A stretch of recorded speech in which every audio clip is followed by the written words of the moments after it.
আসসালামু আলাইকুম রহমতুল্লাহি ওবরকাতুহু।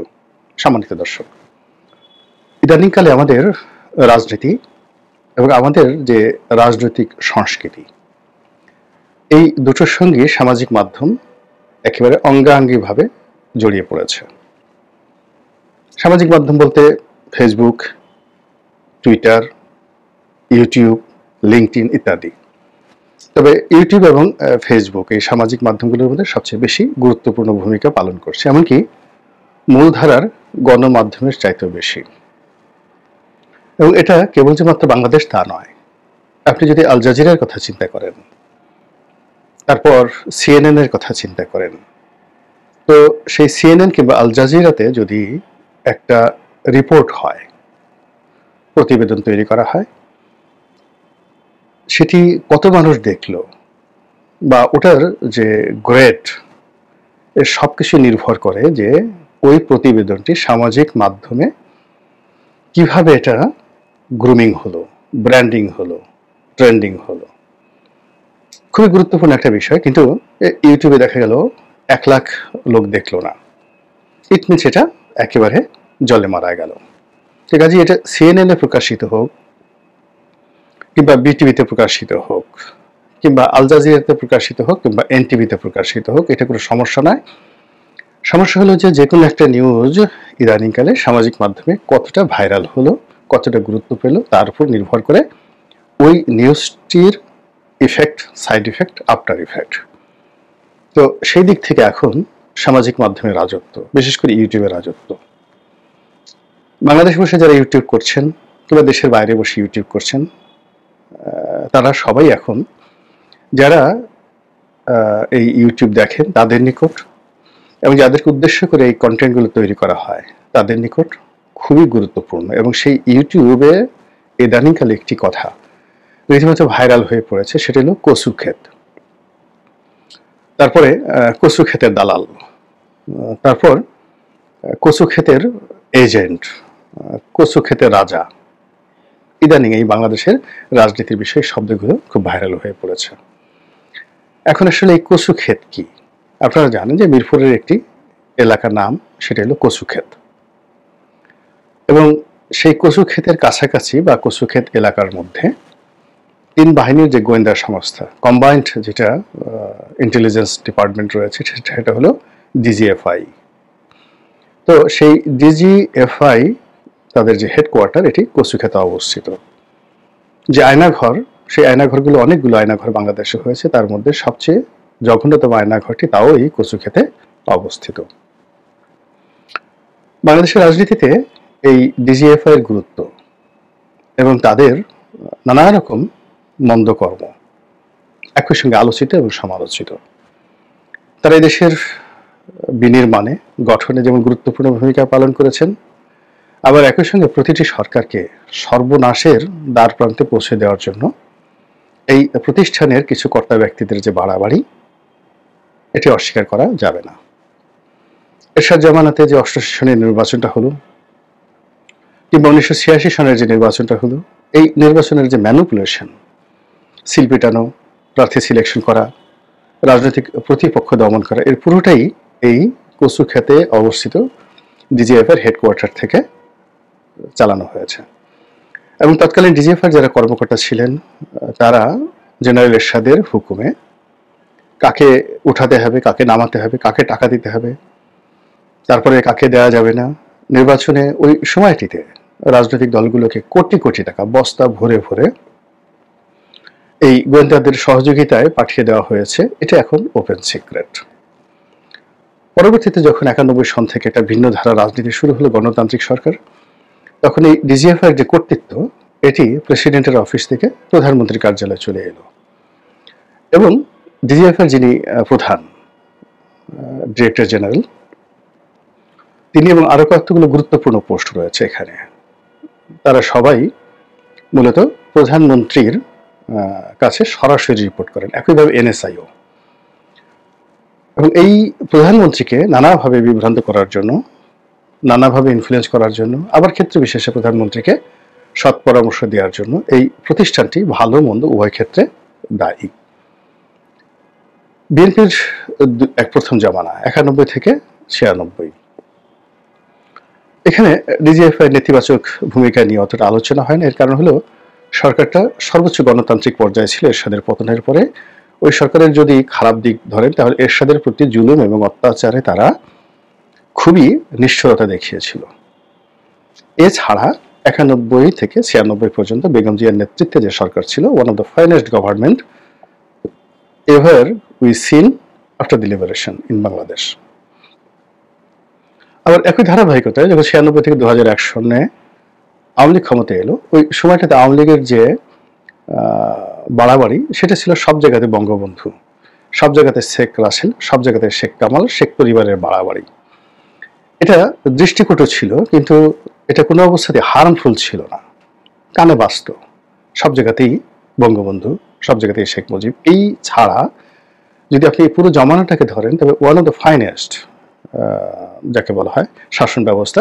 এবং এই বাংলাদেশের ইতিহাসে স্বাধীনতার পর থেকে মূলত 91 থেকে 2001 পর্যন্ত এই 10টি বছর, প্রথম শেখ হাসিনার, প্রথম খালেদা জিয়ার নেতৃত্বে এবং শেখ হাসিনার নেতৃত্বে, এই দুটো সময় গণতন্ত্র যতটা ফ্লারিশ করেছে এবং গণতন্ত্র যতটা প্রাতিষ্ঠানিক রূপ লাভ করেছে এবং এই দেশের সুশাসন, ন্যায় বিচার, যা কিছু বলেন না কেন, এই 10 বছরই হলো শ্রেষ্ঠ সময় সবকিছুর ক্ষেত্রে। পরবর্তীতে এটা 2001-এ এসে আবার এই কচু খাতের কবলে পড়ে যায় বিএনপি সরকার। আবার 111-এর সময় তো এখানে মোটামুটি কচু খাতের রাজত্ব ছিল। মঈনুদ্দিন ফখরুদ্দিন সরকারের যারা কর্তা ব্যক্তি ছিলেন, সেটা মিস্টার মঈনুদ্দিন কিংবা মিস্টার ফখরুদ্দিন অথবা ধরেন কোনো মন্ত্রী মিনিস্টার, কচু খাতের যে একজন কর্নেল পদমর্যাদার, এমনকি একজন ব্রিগেডিয়ার পদমর্যাদার, খোলামেলা বলে যেমন ব্রিগেডিয়ার বাড়ি, তো ব্রিগেডিয়ার বাড়ির যে ক্ষমতা, এই ক্ষমতা মঈনুদ্দিন সাহেব কিংবা ফখরুদ্দিন সাহেবের চাইতে কোনো অংশে কম ছিল না। ফলে 111 পুরোটাই আসলে কচু খাত নিয়ন্ত্রিত একটি শাসন ব্যবস্থা ছিল। 2009 থেকে 2014 সন অবধি আওয়ামী লীগ তুলনামূলকভাবে গণতান্ত্রিক ছিল, যেহেতু নির্বাচনটি বলা হয়ে থাকে যে এটি 91, 96 এবং 2001-এর আদলে যে সুষ্ঠু এবং নিরপেক্ষ নির্বাচন, তেমনি একটা সুষ্ঠু নিরপেক্ষ নির্বাচন হয়েছে। বিএনপির শত অভিযোগ থাকা সত্ত্বেও বাংলাদেশে যে 4টি নির্বাচন নিয়ে মানুষ কখনো প্রশ্ন করতে পারবে না, সেটি হলো 91, 96, 2001 এবং 2008-এর নবম সংসদ নির্বাচন। তো যেহেতু একটা গণতান্ত্রিক নির্বাচন ছিল, তো সেখানে সরকার, বিরোধী পক্ষ সকলের অংশগ্রহণ, প্রাণবন্ত একটি সংসদ, এটি 2012 সন পর্যন্ত অব্যাহত ছিল। কিন্তু বিএনপি যেই সময়টাতে সংসদ বর্জন শুরু করলো এবং আওয়ামী লীগ যেই সময়টাতে জামাতকে যুদ্ধাপরাধের দায়ে জড়ানোর জন্য একেবারে সর্বোচ্চ নিষ্ঠুরতা অবলম্বন করলো, তখন থেকে গণতন্ত্রের সৌন্দর্য হানি হলো আর কচু খাতের গুরুত্ব বাড়তে থাকলো। এবং সেই যে কচু খাতের গুরুত্ব বেড়েছে 2013 সন থেকে, সেটা এখন পর্যন্ত কমেনি। এখন ভিন্ন আঙ্গিকে, নিষ্ঠুরতা নেই, তারা গুম করছে না, কিন্তু রাজনীতির পেছনে যে কলকাঠি কিংবা যমুনার যে বাতাস, যমুনার যে ঢেউ, ডক্টর মোহাম্মদ ইউনূসের যে অভিব্যক্তি, সবকিছুর মধ্যে একটা কচু খেতি কেরামতি রয়েছে। তো সেই কচু খেতি কেরামতে এখন যে অবস্থা হয়ে গেছে যে পুরো ভঙ্গুর একটা অর্থনীতি, ভঙ্গুর একটা রাজনীতি, তার সঙ্গে সঙ্গে মানুষের আশা নিরাশা, মানুষের হতাশা এবং মানুষের দুর্বলতা এবং অক্ষমতা, এবং এই অক্ষমতাগুলোর মধ্যে কচু ক্ষেতের কচুর লতির চাবুকের যে আঘাত, সেই আঘাতে সারা শরীর রীতিমতো অ্যালার্জিতে ভরে যাচ্ছে। আপনারা জানেন যে কচু একটি সবজি যা খেলে আপনার শরীরে প্রচুর অ্যালার্জি হয়। সেটা কচুর পাতা খান, কচুর ডগা খান, কিংবা কচু খান, কিংবা কচুর লতি খান। কচুর লতির সঙ্গে আপনি চিংড়ি মাছ দেন অথবা সর্ষে দেন, কিন্তু এর অ্যালার্জি আপনি দমন করতে পারবেন না। একইভাবে বাংলাদেশের রাজনীতি 80-র দশক থেকে আজ অবধি যেভাবে এই সংস্থাটি অর্থাৎ ডিজিএফআই কবলে পড়েছে, খুব বড় মাপের মহামানব না হলে খুব বড় মাপের মহামানব, গণতান্ত্রিক, শিক্ষিত, সম্ভ্রান্ত, সজ্জন, পলিটিক্যাল ম্যাচিউরড এবং militarily well matured, well groomed. এরকম অনেকটা নেপোলিয়ন বোনাপার্টের মতো, জুলিয়াস সিজারের মতো এরকম ব্যক্তিত্ব যদি রাজনীতির সিংহাসনে না আসেন, ততক্ষণ পর্যন্ত আসলে কচু ক্ষেতের গুরুত্ব যাবে না। এবং এখন সমাজে অনেক কচু ক্ষেতের এজেন্ট, তারাই মূলত রাজনীতি নিয়ন্ত্রণ করছেন। কচু ক্ষেতের সেই অফিস থেকে যেভাবে শিখিয়ে দেওয়া হচ্ছে, সেভাবে প্রেস ক্লাব গরম হচ্ছে, সেভাবে প্রেস ক্লাবের সামনে রাস্তা গরম হচ্ছে, সেইভাবে রাজনীতির যে অন্দরমহলের যে বৈঠকগুলো সেইভাবে অনুষ্ঠিত হচ্ছে। আবার এই কচু খাতের যে পরিকল্পনা, সেটার বিরুদ্ধে যারা প্রতিপক্ষ এই মুহূর্তে বাংলাদেশে এবং দেশের বাইরে সামাজিক মাধ্যমে আছেন, তারা কচু খাতের নিকুচি করে, কচুর লতি তছনছ করে, কচু বাগানে রীতিমতো আগুন লাগানোর জন্য তারা সর্বশক্তি নিয়োগ করে যাচ্ছে। ফলে এখন কচু ক্ষেত, কচু গাছ, কচুর লতি, কচুর লতা পাতা থেকে শুরু করে কচুর ডগা পর্যন্ত এই সব মিলিয়ে একদিকে একটা বলয় তৈরি করেছে, আর একটা এদের বিরুদ্ধে, কচুর বিরুদ্ধে যুদ্ধ শুরু করেছে। সেই যুদ্ধ মূলত সামাজিক মাধ্যমে, গণমাধ্যমে নয়। এখন এই যে একটি যুদ্ধ, এটিকে সফটওয়্যারের যুদ্ধ বলতে পারেন, ইথারের যুদ্ধ বলতে পারেন, মনোমস্তিষ্কের যুদ্ধ বলতে পারেন। এই যুদ্ধের যে পরিণতি, সেই পরিণতি আসলে ভালো হবে না, কোনো অবস্থাতেই ভালো হবে না।